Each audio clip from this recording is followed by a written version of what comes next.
Welcome back, everyone, to BeansTalk. And if you did come back, then I guess we're doing something right. Beans, how are you, my guy?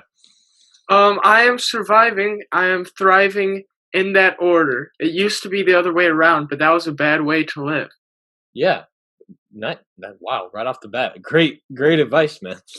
So yeah, Exactly. I don't really remember the order, but whatever you just said, yeah, You go with gotta that, survive guys. before you thrive. You gotta survive before you thrive. Survive before you thrive. Yeah, that's a good point because if you're just trying to have fun and thrive in life, but you're not worrying about surviving, I mean, you ain't gonna survive. That's how that works, Yeah. right? Survival of the fittest, thrival of of the survivalist. That's how it goes. All right. I like it. So ultimately, only the fittest will thrive and have fun in Yeah. life. I guess so. Did I just endorse Darwinism accidentally? I I don't know mean, if I want to do that. yeah, we'll wait a little down the road where people can get mad at us more, and then you can start saying stuff like that, All Beans. right. That was Um, strange. as y'all know, or if you didn't, we didn't mention it, but I did put a little note in the end of the podcast last week. We have some mystery guests today, but before we bring them on, it's going to be the same as like last time we did mystery guests. But before I bring them on, Beans a couple of like a week ago or something got like really passionate in the group chat about this movie. I've heard of it. I've never seen it. My sister's definitely watched it. It's so the movie To All the Boys I've Loved Two, specifically the sequel. Apparently, this is what Beans was not ranting about. He was just like passionately I don't know, It's a rant. exclaiming. Yeah, it's a rant. I thought you liked it though. Like, so this Yeah, is. well, I guess, or do Go rants ahead. need to be Explain negative? the situation. Yeah, All I right, guess. all Yeah, right. do rants have to be negative? I don't know, but here's the deal. So, I'm walking around my house.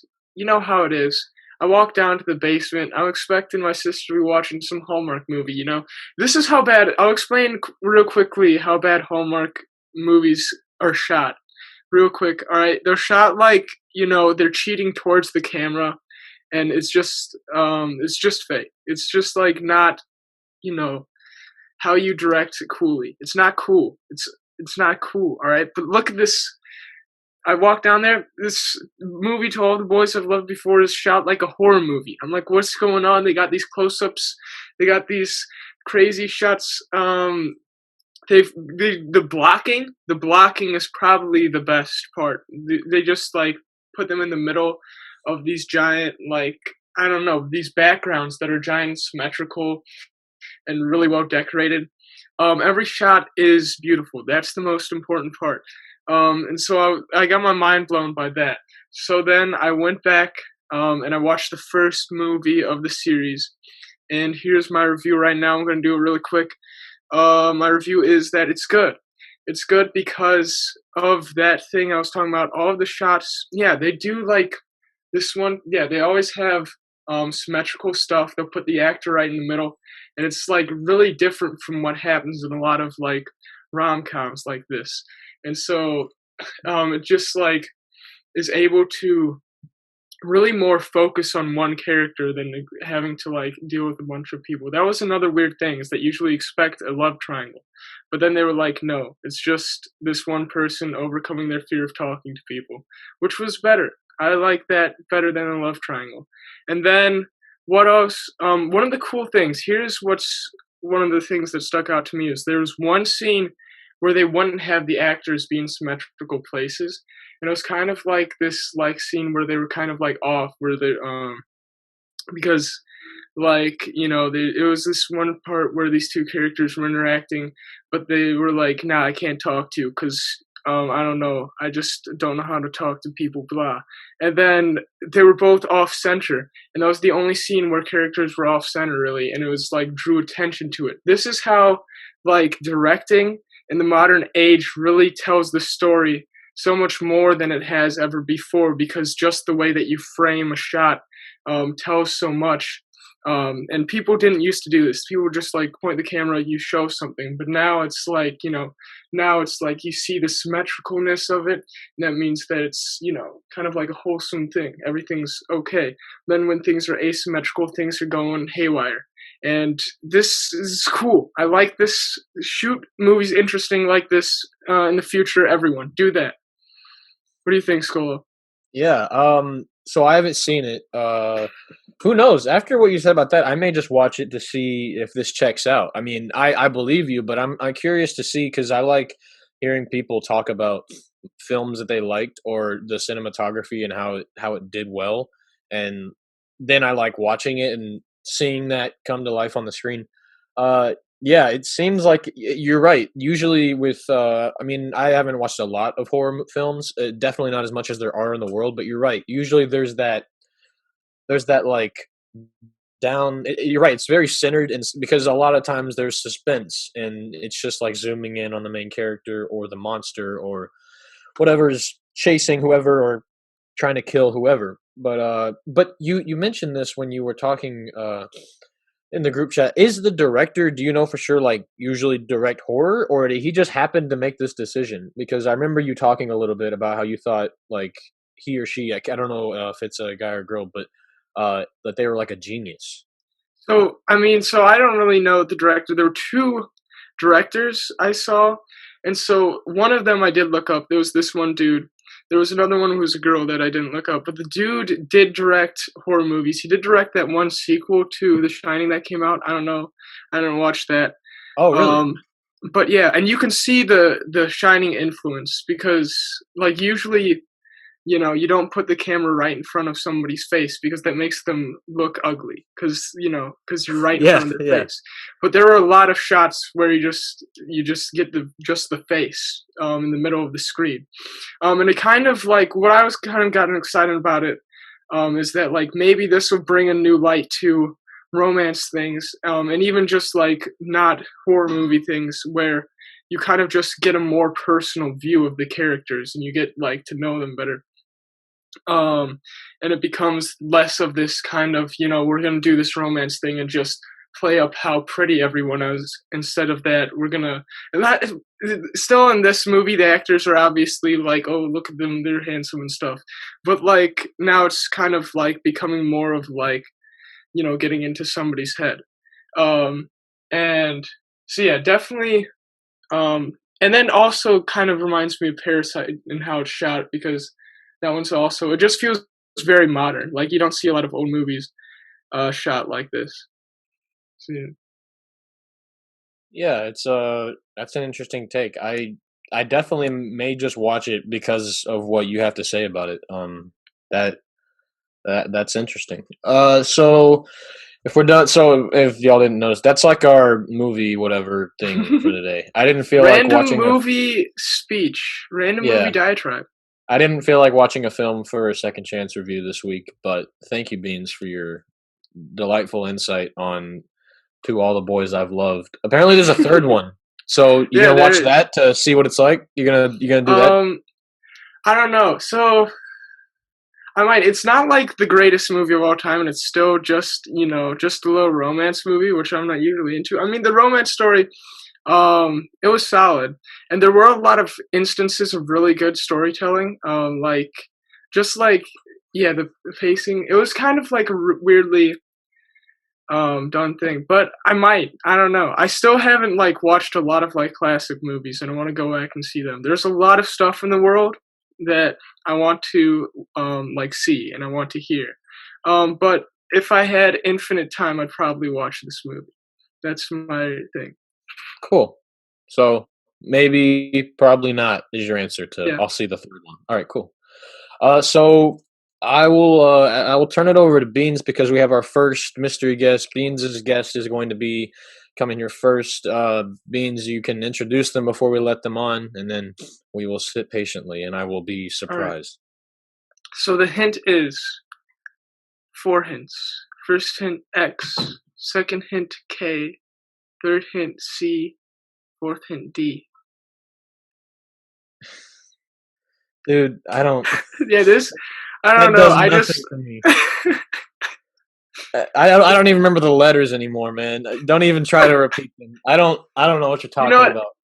If there's somebody listening who got that hint, they're gonna be happy. They're gonna be laughing. All right. I'm trying to think. I don't. I have no clue, but I think I know how I'm going to introduce my guest now. When All I right. You've kind of inspired me. I'm gonna do like maybe something like that. All right, Zach, you can go ahead and let our mystery guest in, and we'll wait, I guess. All Okay, right, come on. surprise guest, if you wouldn't mind unveiling your face. Unveil face, unveil face, unveil face, unveil. Yeah! Yo!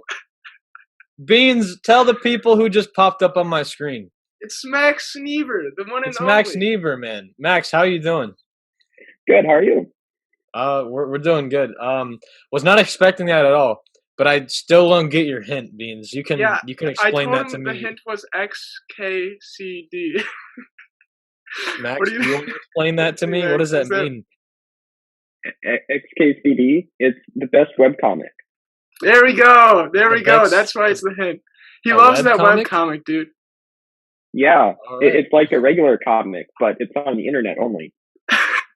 Top-notch content. It's fair. That's great.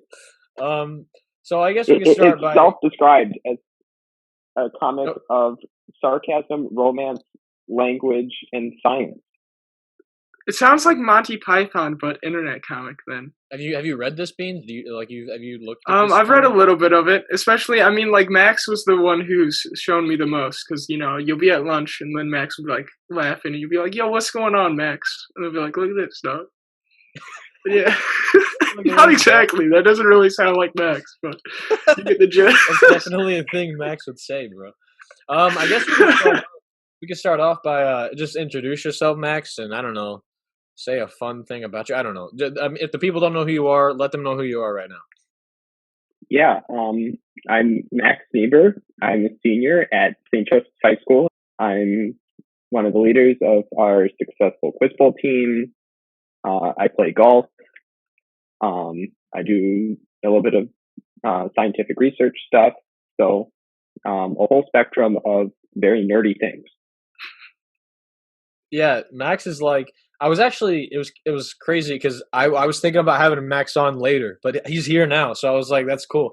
But I was thinking it would be like an interesting thing to have like Max on one week and then have Caden Reinierson on, because I was thinking like Max is like the good the mainstream science. No, he's like the good genius, and then Caden's like the evil genius. They're kind of parallel and like complete opposites from each other, because they're both like wicked smart. But I imagine can't believe you just called Caden evil.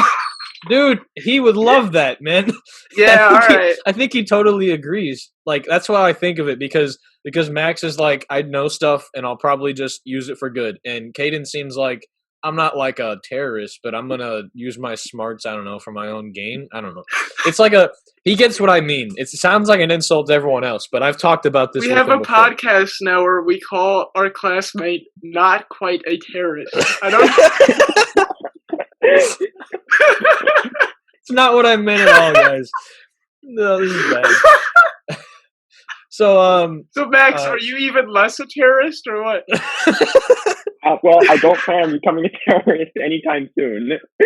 That's when good. I came on here, I did not think I'd have to respond to terrorism threats, but I assure you I'm not going to do anything like that in the foreseeable future. That's all good. Right. We appreciate that. Thanks for clarifying that we don't invite terrorists to BeansTalk. This is a disclaimer right here. We don't. No one is. BeansTalk does not endorse terrorism. No, we definitely don't endorse that. We don't endorse a lot of things, but that's like at least number 5 on the list. Well, I don't. 1 through 4, I feel like people put on their socks first. There's somewhere in there, but yeah. That's all right. So anyway, now Max, that you're on here, what do you feel about the nerd label? Do you just embrace it? Do you love it? Because people kind of call you that, but you're like, yeah, and you just called yourself like a bunch of nerdy stuff and stuff. So like, how do you feel about that? I mean, I'm fine with it. I kind of identify with it at this point. Like, I don't think there's anything wrong with acknowledging that the stuff I like is classified as nerdy or something. But I mean, there's nothing wrong with putting labels on things as long as they're not used like as a detriment. You can definitely say it as an insult, but I say it with pride. Yeah, That's it's fair. definitely, you can use it in different like connotations. Like I can definitely think of people that I've heard call someone else like a nerd in a very derogatory way, and then I've heard a lot of people like at St. Joe specifically that are like really proud to be nerds, and it's cool. I mean, it's weird because I don't personally identify with that. I don't have any kind of label that I identify with. I'm still trying to find my place. So, if I'm a nerd, just let me know. I'll start fitting in there. I mean, Marscola, you're at least like semi nerd. You've been in Yeah, I guess Marvel. I'm You've been like yeah, in a it's like a Marvel different anything. kind of nerd though, because I'm not like a genius like Max. Because I don't know if you would agree, Max. I've talked about this before with friends, but there's like different categories of quote unquote nerd. Like there's like smart nerd, and then there's like me, like I'm a Marvel geek, and like, do you think that exists? I mean, I guess to me, just nerds are people who get like really involved with, like really passionate and like fall down a rabbit hole of just learning about anything. So, I mean, you can be a Marvel nerd, but that doesn't really make you less of a nerd than me just because I'm a science nerd. I mean, Wow. people feel like those are different, but I feel like they kind of fall into the same category. I think everyone is kind of a nerd about something. Like, there's no way you can live your life without deciding to learn a bunch of useless information about something. I'm not sure who would ever be able to not learn stuff and become a nerd about something, but if I meet them, I'll let you know. This is like the nerd gospel right here. Like this is true though. We are all nerds. We're just nerds about different things. Dang. Yeah, like you've definitely in the past decade that term has been used more broadly now. Like I've heard someone call me like a film nerd or film geek, and that's obviously not just a thing that I've been called. That's like a kind of a broad term, and people call themselves that as like, I'm a film geek, and it's like, yeah, anything really, like Max said, that you're interested in, I guess you could be a nerd for that. It's on like a kind of a more healthier scale of like, it's like a just like being invested. It's like, I guess if you're like a nerd for something, you're really invested to the point where you study it a lot. I guess the next level up would be like maybe addicted, because if you're too into something, like then you're no longer a nerd for it. You're kind of addicted to it if it starts to become toxic. I like Yeah. the comparison of just like, people who just aren't addicted to, let's just say, video games. Aren't addicted to video games. Playing once in a while. They're just video game nerds. But if you're playing video games like every night, then that's just the next level. The next level of nerddom, which is addiction. That's terrifying, though. Yeah, Max, watch out! You're so close to addiction. Yeah, Max, you're gonna be addicted to knowledge. You're gonna be hooked up to a computer. Right. So I wanted to ask people this because I don't know. I've just decided that this is an important question to me. Max, what's your favorite part about every day? What do you enjoy most? My favorite part about every day, I don't know. I really like to read the newspaper in the morning. I think it gives me just a lot of clarity. I've made a routine about it. At this point, it's like news from 2 days ago because they're printing the newspaper so far away. But I mean, it's still nice to read. It's a lot of news that doesn't show up on the news, TV news or internet news or anything. You get local stuff. I think it's very calming just to read things in general. So I think it's a great way to start my day. I get to learn some crazy things, and it goes well with breakfast. But I've just always enjoyed doing that at the start of the day. So I look forward to it at this point. Dang. That is really cool. I think we all need to be a little bit more, news invested. Especially in just local news. Like, we're always like, news, the giant things that are happening, but, just read about some dude in the paper who just, found a cat in the gutter or something. I don't know. What's on the news? Yeah, do you notice that there's like still small stuff that's in the newspaper, or is it mostly still focused on like, oh, GameStop crisis that happened. That's not really topical anymore, but that, you know what I mean. Yeah, I mean, there's a lot of just local stuff. There's a page on like one day a week where they go through everyone who's gotten married this week. You can get in the newspaper, like if you want to celebrate your wedding anniversary, they'll print it. Once a week, they'll just have a page that's a bunch of pictures that people have sent in throughout the week of things that are going on around the town. So like in the summer, you see pictures of people at a water park, little things like that. Yeah, nice stuff about the community. That's cool. Dang. Yeah. We forget about the whole St. Joe community, but dang, yeah, it is a cool city. Now you're making me remember where I live. I'd like forgotten. I was like, I live in this tiny little box in my house, and I'm not allowed to go out. But no, Yeah, I do. Beans and I just live in this Zoom call. We're here every day. Zach doesn't feed us. Actually, he just leaves whenever he feels like it, and It's we like the have to song record. "Take Me On." You guys gotta like pull us through the music video for it. It's Yeah, you got to pull us through the screen. Except you can't see us, so that's a problem. Dang. And the neat thing about the newspaper too is they actually print at the top of every column whether or not it's an opinion section. So we don't have any of those problems now.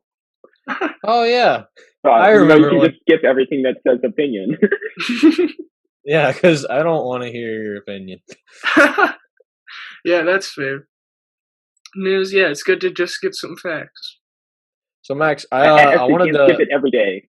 I know you might not like this, but over the summer, Owner Topher wrote an editorial for the South Bend Tribune that was very nice. So that was fun to read in the opinion section. Nice. Yeah, there's stuff like that where it's like opinion, but it's not like I have an opinion on this topic. It's like I like this food and you should read about it. That's the kind of opinion that I'm down for.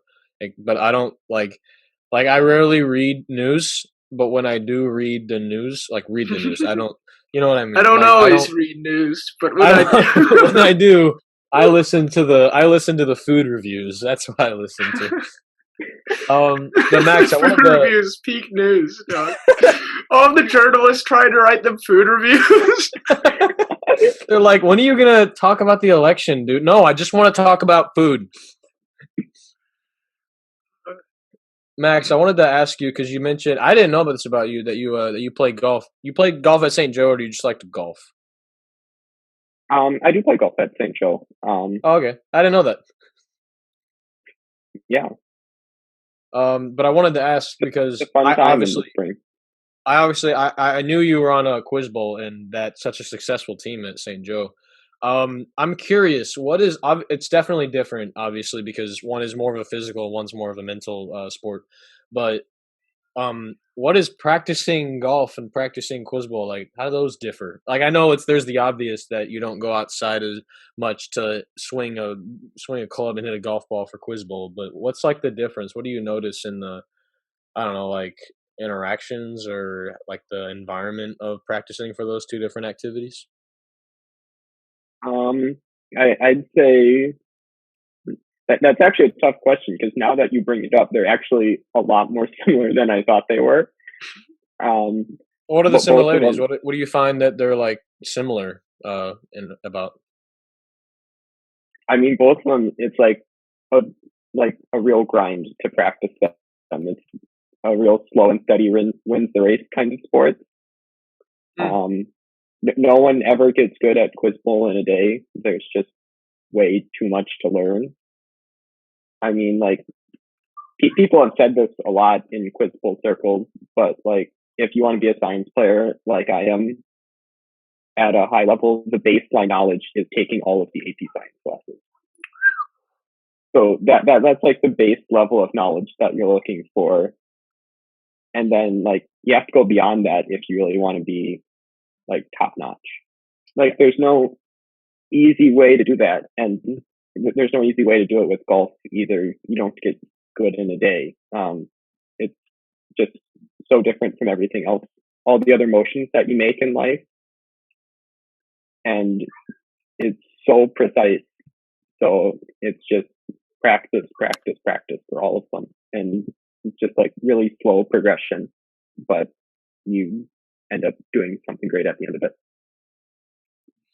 Yeah, golf is a lot more smarts than most sports too, and so yeah, like do you even like lick your finger and you like put it in the air and you like, all right, it's 3 miles that way or something, or 3 miles per hour that way or what? I mean, I'm not that good with the wind, but you really have to know the wind playing golf. The wind is one of the biggest factors you can have in golf, and I mean, it's not always the same. But it's a lot of like even strategy that you might not think is there because everyone has different strengths and weaknesses. But the people who design the course don't know that, and the people you're playing against don't care. So you have to figure out ways that you can mitigate your own weaknesses on the course. Yeah, when that is the designer strange. didn't help you out at all. It kind of becomes a game of you watch the guy ahead of you, see what they did, and then think about like how you're different from them, and try to apply that to the same environment. An accurate assessment or what? I think he may be frozen, guys. No. Oh, he's there. All right, you're alive. Dude, you weren't moving. You weren't moving like at all. Yep. For like Max froze. He's just like, You were just like, and yeah, we couldn't tell if you were actually frozen, froze. dude. All right. That's freaking This is weird, why dude. Zoom calls suck. We need to go in person. But anyway. Yeah.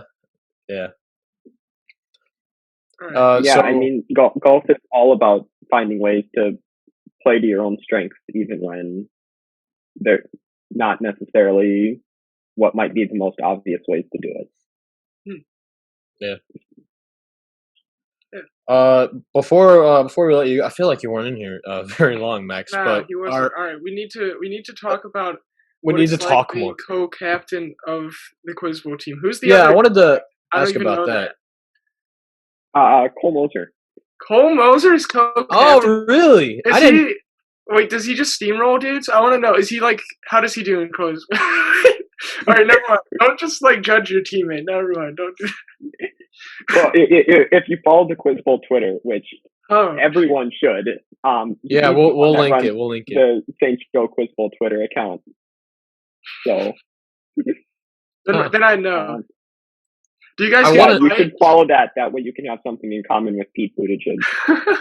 Wait, do you and Cole get in fights? You're like, nah, we need to spend more time in this area, or no, we need to start this dude. Do you?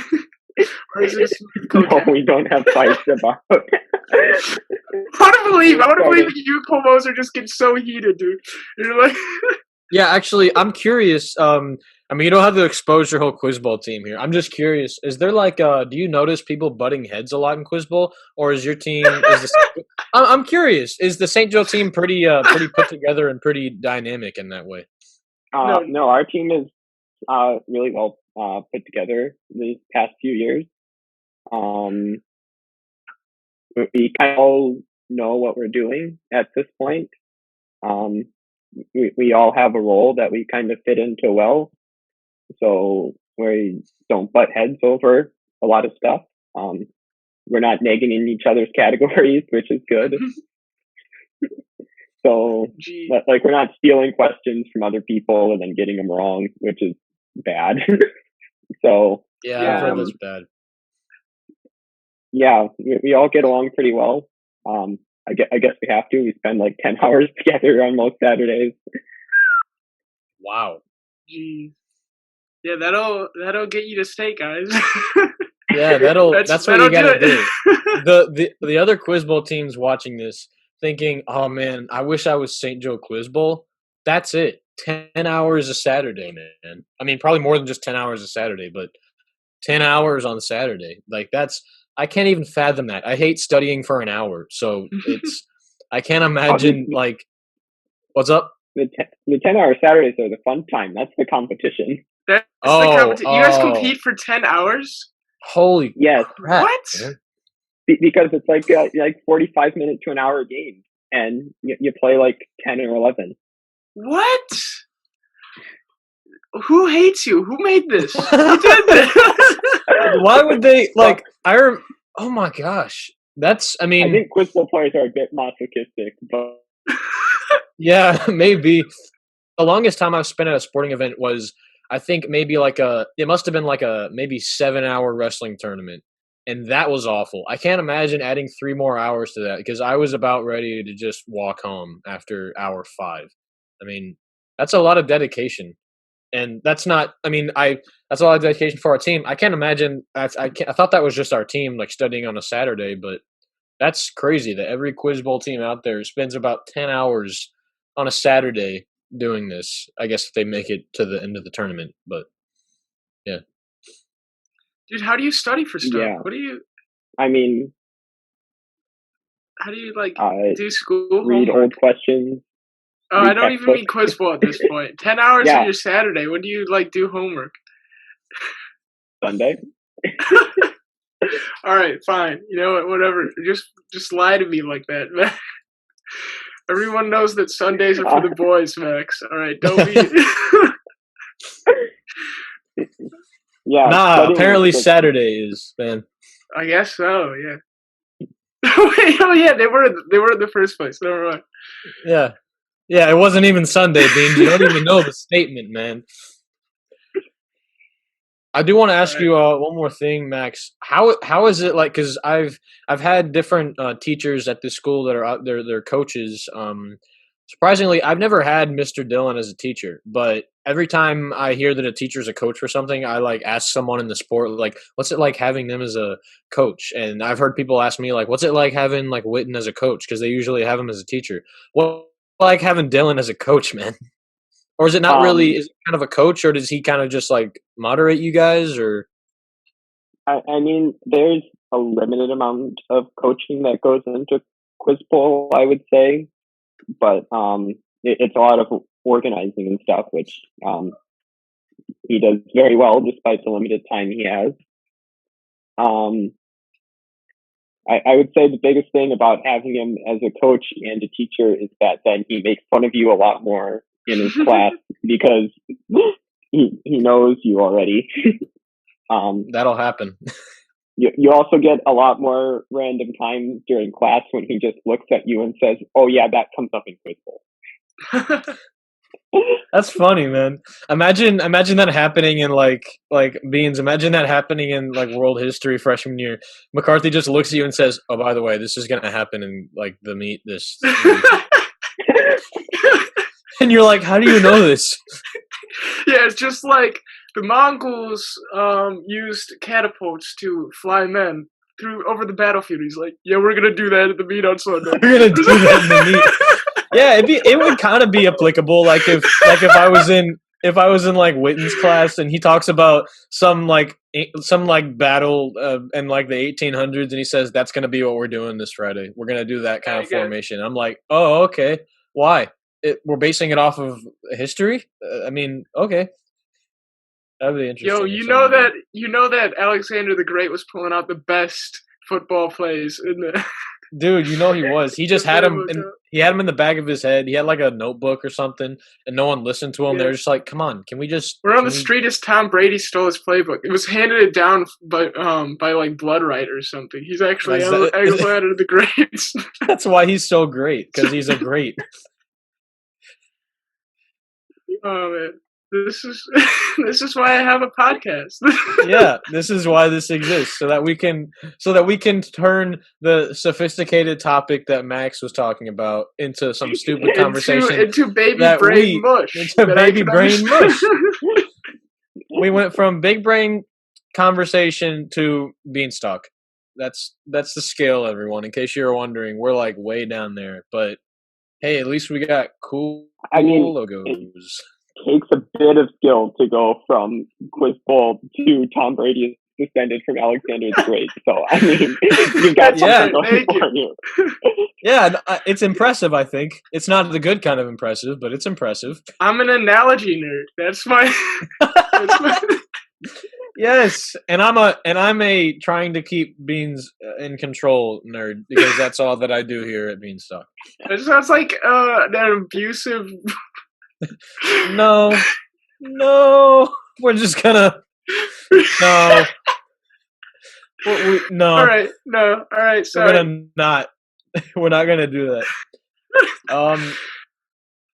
Well, Max, I hate to cut off our conversation. This has been funny, but we do have another mystery guest coming. It was really fun having you on, man. Thanks for coming.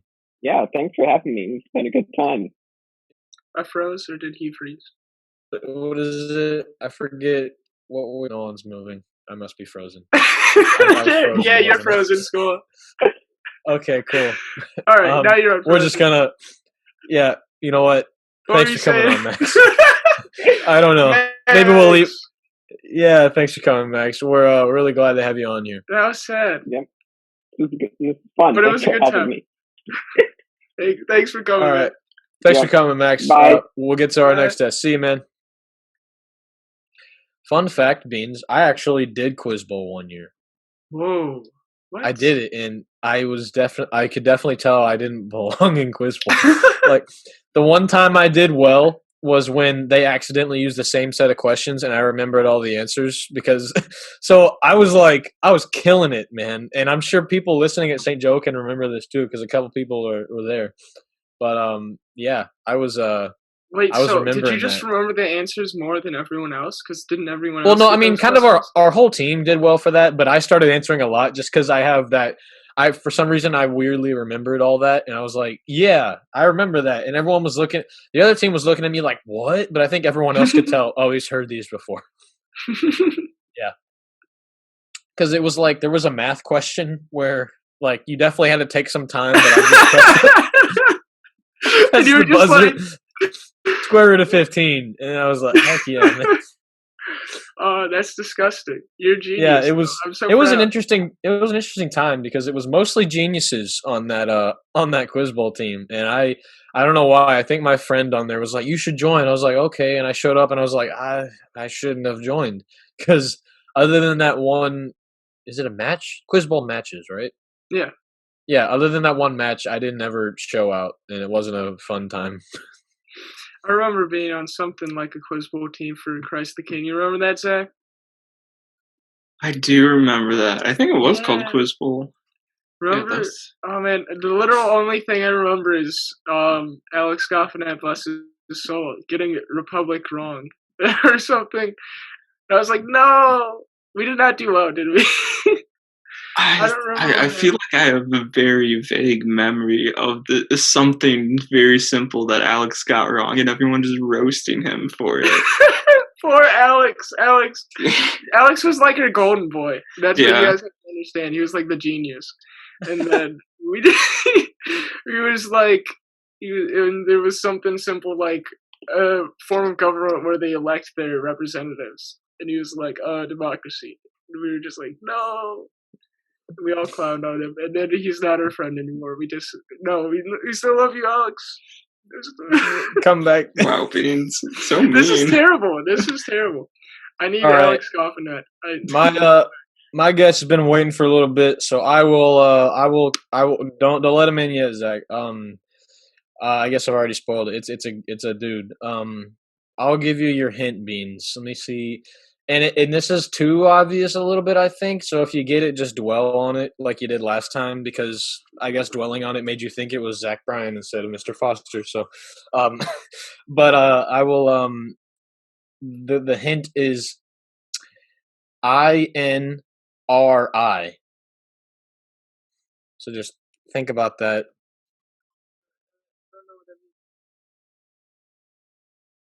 Well, okay. So go ahead and let him in, Zach. I think Zach knows who it is, so he's like, heck yeah.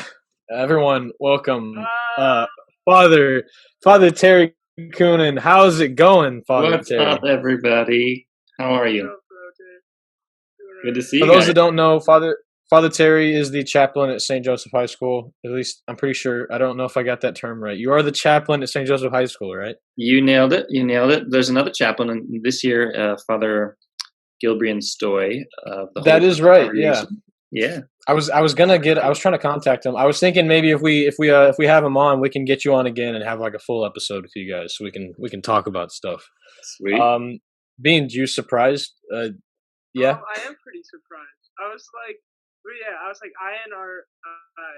Oh yeah, that was my hint, Father Terry. I told him INRI, and I was like, I hope he doesn't think Jesus is coming on the podcast because Nice. that might have thrown him off. Yeah, I hope you don't crucify me. Yeah, yeah. I was like, I hope he. Yeah, I was told him not to try to guess because I was afraid he was just gonna be like, is Jesus on the podcast? I was like, I mean, no, but it's still Father Terry. Father The Terry. next best thing. The next Yeah, best the next best When thing. the rapture happens, we should get Jesus on our podcast. Hopefully, we're big enough that that's the best way to reach people. Father Terry, you think that would be possible? Could we? I mean, in your interpretation, do you think that could happen? I don't know, guys. I think maybe Pope Francis would be the closest you can pull that off. All right. You know, that's good, man. Francis, I guess. Yeah. I guess if people don't know who you are and what you do, introduce yourself to the listeners at home. Sure. So, yeah, obviously I'm a Catholic priest here in this diocese of Fort Wayne South Bend, a diocesan priest, and I've been serving in various parishes since my ordination in 2011 in this South Bend area, South Bend Mishawaka area. But as of now, I'm serving as pastor at St. Therese Little Flower Parish in South Bend. And since I've been ordained, so this is year number 10, I've been chaplain at St. Joseph High School and have loved every bit of it. So, I've tried to just obviously do my priestly responsibilities at the high school. Offering the sacraments, that's something that only a priest can do. Saying Mass, hearing confessions, stuff like that. But also participating in other things through the pastoral ministry office, and then just the general, life of the high school, whatever things are going on, where people are. I try to be there when I can, especially if it was important to me, like when I was in high school. So one of the things I really enjoy getting involved in is some of the sports. I played soccer and basketball, and I ran track for a year for one spring. So I do some of those things with the peeps, and sometimes visit the other sporting events as well. Try to make it to games when I can. Go to the play or the musical or the pep rallies or whatever else is going down. So it's a lot of various and sundry things, but just try to be present to the students so that by getting to know y'all, you can feel ready to come to me when you need to see a man of God trying to help you grow in faith. Dude, great introduction, man. I don't think I could have done it I definitely could not have done it any better because partly I didn't know you. You run a lot. I actually didn't know you ran track, which is I didn't know that. Yeah, just 1 year I was one of the distance runners. Guess pretty similar to Mr. Zachary Taylor there. But I nowadays I'll go for longer runs, not quite marathon range like Mr. Lucas Mendoza does. I ran past him on the streets, on the trails around Notre Dame campus on Thursday afternoon after school was out. But I go for like an 8-miler or so run sometimes. It's about my limit. 10 would probably be my max, where I'm not going farther than that. So that's a great kind of segue into what I wanted to talk about initially. Is that you're definitely, in my experience, because I've moved around schools a little bit, just because we've moved a couple times. So I've known a few chaplains, a few priests, and you're definitely the most active priest I've ever seen. Like, not just necessarily running, like you said, you play soccer sometimes. You'll just go out. You'll like play some pickup basketball in our school. You'll be lifting sometimes, which is obviously it is. But if you want to talk about like the importance of staying active and kind of maybe not necessarily doing sports, but just doing something active at least once a week or twice a week or something. Yeah, that stuff is really, really helpful for me. I see it as a way of kind of helping me to get stress out and stuff too. For me, being a pastor is, I take it pretty seriously, and sometimes it could be heavy on me, if I don't do some of the things that I got to do for just kind of mental health, de-stressing, relaxing, And I got other hobbies, but exercise is a good one because it helps your body to kind of reset, and actually helps your brain. One of the most important parts of the body to reset in a way that other things don't really do. I mean, we need sleep. We need healthy relationships and interaction and stuff like that. But this is another very important thing to do for that. So it can give the whole body a really good restart. And actually, they say like after you're working out for a while, even it doesn't have to be super long, but your brain like is able to learn really well after that. I found when I was in college, when I was playing soccer, I played my senior year of college on the soccer team at the school I was at seminary at. So I was playing with other guys who were not seminarians on this really small college team. But practice every day, a hard schedule, rigorous, busy. But I had my best GPA that year, that semester. And I think part of it was not just because it was insanely busy and I had to like really focus, but when you exercise, like it helps you to think, to focus, and to learn. So I found it to be very fruitful for me. And so it can be really, doesn't have to be crazy stuff like that, like 2 hours of exercise a day like I was back then, but something can, a little can go a long way when it comes to that kind of stuff in that regard. But it also helps dealing with like, anxiety, depression, other kind of mental health things too. I've never had personally really serious in any of those areas of mental health, but it's helped me even just with the smaller stresses of being a pastor and the hard decisions I have to make. So I think it's great, and I would highly recommend it to anyone who can do those things, even just 20-minute walk each day. You're talking about being a pastor a lot, and I was kind of like wondering, so like, what is like the most stressful part of being a pastor? Like especially just even on a daily thing, where you kind of like walk into school and you're like, oh, how am I gonna deal with this or something? So I assume for different priests, the answer would be slightly different, but ultimately, we are, as we're leading a parish, we're trying to set a direction and a vision for the parish, and sometimes we got to implement like changes along with that, And so I guess whenever we have to do something that isn't popular but we feel is right, that would be probably for all of us something that's pretty challenging, pretty hard. Knowing that we're going to upset people is difficult, even when like I know like I'm trying to be faithful to what the Lord wants for these people, and trying to do what I know I need to do as a pastor, as a kind of what the vision of the church is. Even so, like that's going to be difficult. It's going to be hard for people sometimes for people to accept that or want to do that if they really want something different. So that for me is probably one of the hardest areas. I myself am pretty gentle in that regard, in that like I try not to be too pushy with these things. And I also am pretty sensitive and aware of like what other people are thinking and feeling. So even like a little bit of pushback can have a little bit of effect on me, and I just gotta give it over to the Lord, talk through it with other priests, exercise, and of course like prayer is huge for me in order to overcome that.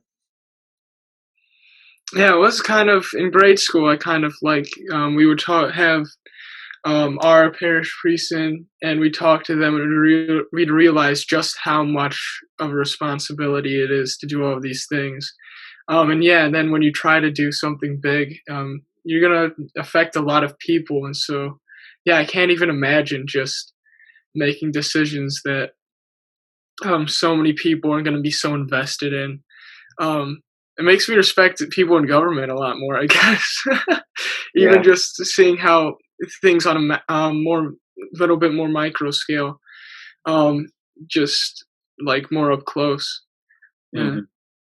I wanted to ask you, Father Terry. It just came popped in my head because it's actually something that I wouldn't say Beanstalk's been struggling with, but kind of thinking about specifically our image. So like we post our stuff on YouTube, so obviously there's you got to be careful about what you say, at least make it somewhat appropriate for a YouTube video. But then also we post on the school's website, so we also have to make sure we're not saying anything or like being like offensive to a certain group of people that may be very prominent in the world, and especially in our school. And we just have to make sure that we're always doing well. But we discussed this a lot, and I kind of wanted to bring it out just because I'm curious of how you kind of handle your image. We've always kind of talked about eventually we're going to graduate, and we're going to kind of grow up from St. Joe, and Beanstalk may move on to where it talks about more like mature topics, or it may be able to talk about more controversial things where we won't be like taken down by the school, and the school's like, hey, you can't say that because we're posting on the St. Joe Square. I'm curious, how have you, because I'm sure it's definitely difficult because like you've mentioned and Beans mentioned, you're basically leading a church, at least the specific church that you're currently at. So how is like managing your image and how you make sure people see you and how you present yourself been since you've decided to become a priest? Because we run a podcast on YouTube. I'm sure representing God is definitely a lot more important to think about when you are trying to make your image appropriate for what you do. Yeah. So in seminary, we started, I guess, a little bit with that, where we would start to wear these clerical attire, even in seminary. So I remember like the first day I put it on, looking in the mirror, I'm just like, whoa, oh my goodness, I could be dressed like this for the rest of my life. And so it was true, and I will be. But yeah, that was, in some ways, that was kind of a bit of a starting ground and being like, yeah, I'm not just a private person, I'm also a public person, in a really real way. And yeah, I do need to be, we thought and prayed about this for years in seminary, and now I've been living it for 10 years as a priest, almost 10 years as a priest. We're going to be in sort of a glimpse into the person of Christ for people. So I got to really be conscious of that and be attentive to that. As far as kind of how I think about that, it's a little easier for me in that I'm a priest. So it's somewhat clear what I need to do or how I need to live. It's in conformity in many ways with what the church asks of me and what the Lord asks of me. So that makes it a lot, in some ways, simpler. In some ways, it's harder because it's like, dude, I got to like represent Jesus to some degree, and that's really tough. You all just like got to be authentic to yourself, right? A lot easier that way. But yeah, for me, it's so I get a little bit of a leeway, or I guess a simpler challenge there, because it's not so complicated to know like what is right. Try to just do what the Lord asks you to do. I, as a pastor, my personality tends to avoid hyper controversial things, knowing that there's a lot more things that are kind of more central to the faith that are worth addressing and worth dealing with. It's not worth necessarily always getting stuck in the things that the culture wants to focus on at any given time, because the reality is like people are dying, people are going to heaven or hell like every single day, and we have to choose what we're going to do with our lives. Everyone has a conscience and freedom, and they either are saying with their life, God, your will be done, or God, my will be done, and I don't want to deal with you at all. So like that's like some serious stuff already right there.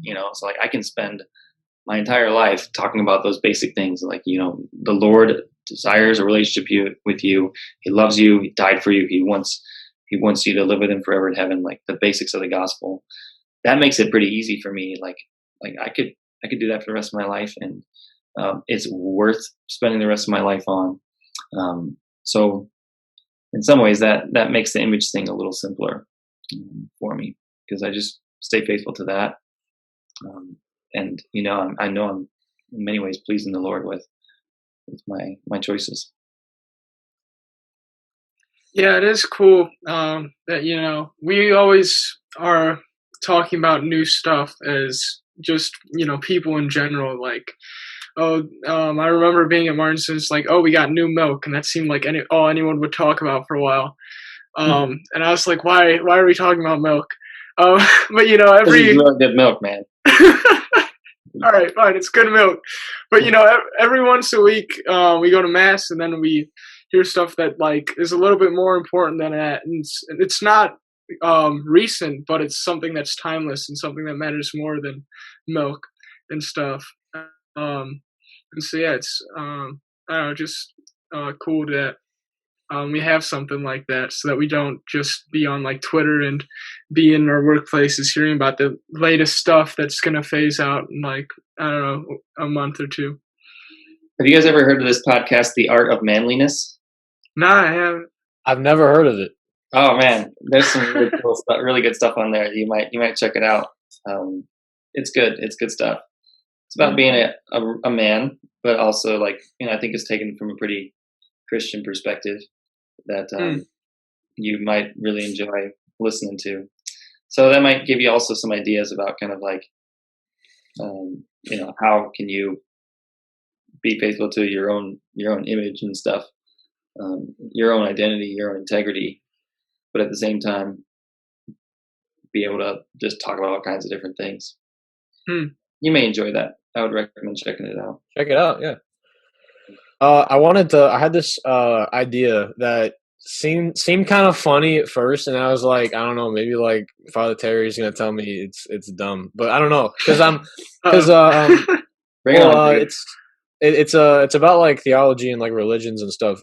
Is there because I definitely, like, being Catholic all my life, it's been my life, but I've still like looked at other religions and been like, oh, that's like a cool concept. It's not what I believe, but it's a cool concept. Is there a religion or like ideology that you've observed or studied and been like, that's a cool concept, or that's like radical and out there, and I think it's interesting? Like, not necessarily like, oh, I want to get with that, just kind of like it intrigues me and it makes me want to like read more about it. I don't know. It's a good question. Okay, so when I was a freshman in college, I took this like honors religion class. It was like learning about all kinds of other non-Christian religions, and I do remember being intrigued by some of these things. The Japanese religion of Shintoism or whatever it's called. That was like, I'm like, oh, I didn't know much about this at all. So that was kind of cool. Well, what interested you about that? Like, what was? I can't remember. You just remember it was weird? Yeah, it was so long ago. I don't really remember. I just thought, wow, like being isolated, kind of on their own island, they were able to kind of have this religion that was somewhat not so, didn't have a lot of dialogue with other cultures and stuff. So their culture and their religion really overlapped a lot. Or I guess in some ways, like, you don't even call these things religions in the same way that we would refer to ours. Because ours, like Christianity, and Judaism as well, even Islam, like we believe it is like this like divine revelation. Whereas others, it's not necessarily so much that. It's like a philosophy, a way of, it is a worldview, and it has a similar kind of holistic thing, but it's not in the same way that they didn't get it the same way that we got it. Like ours came through like God reaching out and speaking to us in one way or another. So that was, I guess, one of the things that stuck out to me. Like, yeah, they are not the same, but there's some pretty interesting stuff. Just their appreciation of nature and things like that. So yeah, I guess a little bit of that, but other than that, I don't know. Like maybe just some of the studying philosophy was really cool in seminary. Trying to think of like nothing huge. I mean, I've read a lot of books, and there's been a lot of interesting things to my mind. Some psychology things, but nothing really came up to like anywhere comparing with my faith. I've read too many good things from the Christian perspective for me to like fall in love with something else. Yeah, that's understandable. Like it's I was curious whether a priest actually had, like, it may be different for some other priest. I guess this may just be your experience. I've known priests that said they were like hardcore atheist, and then they became a priest. So it was like, it's interesting to hear perspectives on that. Beans, I'm curious, is there like you've been raised Catholic, I assume, or have you have, okay. So is there like an ideology or like a religion that's you've been like, that's cool, or I don't know, or like that intrigues me or something like that? I don't know if I've looked into enough of like other religions to really be able to say definitely about this. Because like I think I'm like, oh, there's Confucianism on the other side of the world, but I don't really know that much about Confucianism. Dang, now I'm just thinking of, I don't know. I do think that like this is not on the same level as anything any of you guys have said, but I just think it's really cool that Muslims have this one place where they go, like Mecca, and they have to go there like once in their life. That's just cool, but it's not like something where it's like, oh, I wish that was part of our philosophy. But it'd be cool to be like, oh, we're all going to go to this one place one time, and it's going to be a major part of our lives. I feel like, it makes it feel really special. I don't know. It'd be like if a Catholic has to high five the Pope once in their lifetime or something like that. You gotta like rub up. That'd be cool. Like there's like a few days in a year where he allows it so people can get their one high five, and he's like, all right, cool. I was able to meet Pope Benedict XVI, but it was after he had retired, so he was Pope Emeritus, and I got to meet him and shake his hand, talk with him for about 5 minutes. But nice. I could barely keep up with the conversation. It was me and this other priest of our diocese, and it was mostly in Italian. So I was like, a little kid who was barely not drowning in the deep end of the pool. That was pretty much me in this conversation. Yeah, that's tough. You had to try to speak other languages to do it. Oh man, that's what Americans don't understand. We need this. We need celebrities that don't speak English, so they have to. Yeah, so they have to branch out a little bit. We need some like all of social media just has to be switched to a different language one day, so that Americans are forced to learn about other things. You just wake up and all of Twitter's in Spanish, and you just gotta figure out what's going on. Yeah, that'd be awesome. That'd be cool. That'd be like an interesting experiment. And the government's like, let's see what happens. Let's see if the world just shuts down. Pretty much, it would. Yeah, I think it would. Everyone would just give up and be like, you know what? I'm gonna wait till it's fixed. I'm just gonna. I'll see what happens tomorrow. Do you know that we don't have an official language? So if the government just wanted to make the next bill in Spanish, they just could. That's pretty crazy. Wow, I did not know that, and I would be in favor of that just for the sake of doing it. That would be funny. That's and the bill is like, for this day only, we are making a bill in Spanish. Bill, I don't know how many bills there are, but there you go. One of the parties should learn Spanish. Just have all of their members learn Spanish, and then they'll put parts of the bill in Spanish, and then the other party will be like, "What's going on?" And they'll need like translators. It'll be this big slowdown tactic. This is genius. Nothing would ever get passed. Yeah, that wouldn't make for huge nation-shaking controversy and just completely shut down the country for a few days. That would be so crazy. All right. Beans, if you got anything else you want to talk to Terry about, we are running out of time, but I'm down to stick around as long as we need to. As long as we need to. I don't really have any question off the top of my head. What do you? I don't know. I asked my other guests this. I'm gonna ask everyone. Maybe I don't know. A lot of people. What's your favorite thing every day? What do you look forward to the most? During my day? Yeah, for you. Well, let's see. Some of the things I do every day, besides mass and almost confessions almost every day, I certainly have my prayer time every day, which I'm going to go do after this. That's definitely one of the things I look forward to. Sometimes I get to exercise, probably about half of the days, maybe a little more if things are clicking really well for me. I think here's one of the things I say about why being a priest is awesome is that at the end of the day, I, can be getting ready to go to bed and can say, you know what, like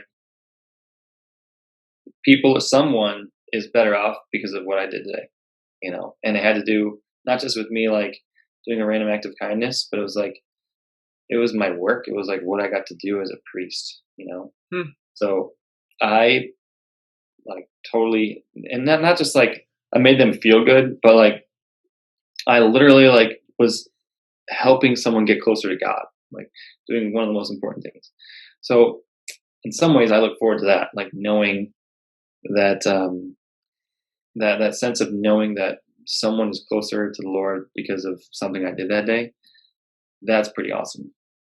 That is a really, really big blessing that I get to have as part of my job. Like other people can say the same thing, and they have to, in a sense, like go out of their way to do that.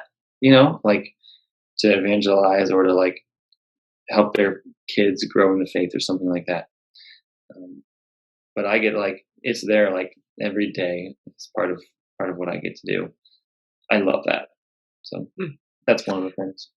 Yeah, that is cool because I've been I realized that, it's okay to rely on people and like have other people hold you responsible. I had a sore throat and I love to sing, so I just kept on singing and it would just get worse.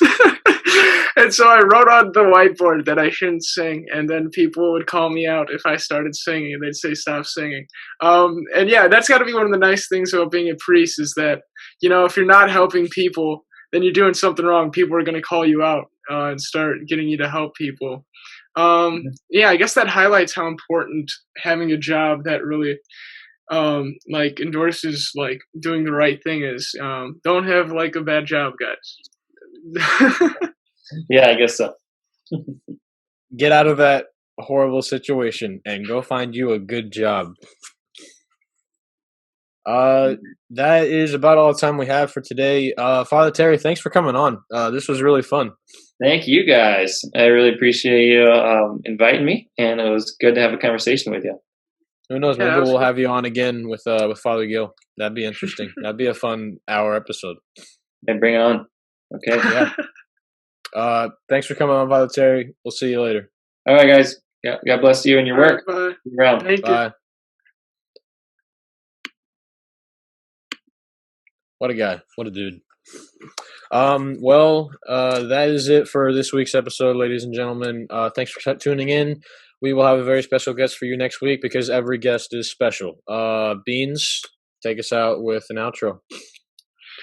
We didn't even talk math when we brought on Max, but don't get scared because we brought on Frotair and we did talk about God at least a little bit. Now my rhymes are going off just a little bit, but it's okay because I learned some good valuable lessons and I've stopped rhyming, but that's okay because, yeah, valuable lessons. Woo! Great one, That's Beans. the end of Breakfast Club. I put my fist in the air. That's the end of the Yeah. Great ending. Zach, take us out.